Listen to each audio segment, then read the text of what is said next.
Hello everyone, how are you doing? This is MD Tech here with another quick tutorial. In today's tutorial, I'm going to show you guys how to adjust your MacBook if you're using a Windows keyboard on it.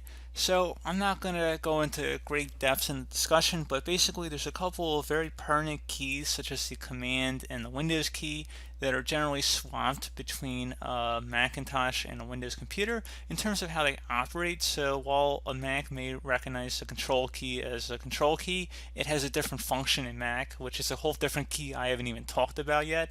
So we're going to go ahead and just jump right into it, and once we make this change you should see that everything should be much more similar to how you were using it on a Windows computer. So the function should be nearly identical at that point.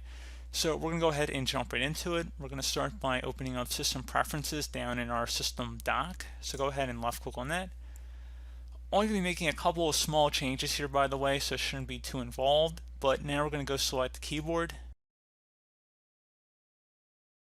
and you want to select modifier keys, and only going to make a couple of small changes here, guys. So the one change we're going to be making is so the caps lock, you can keep that as caps lock, that's fine.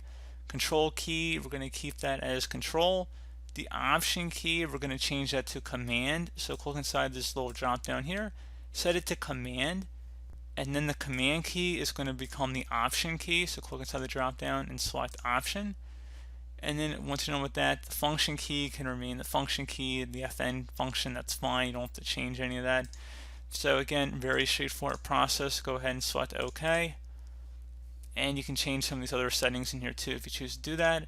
But that should generally be able to restore the proper functionality, quote unquote, of the keyboard to the operating system. So pretty straightforward process here, guys. I do hope I was able to help you out, and I do look forward to catching you all in the next tutorial.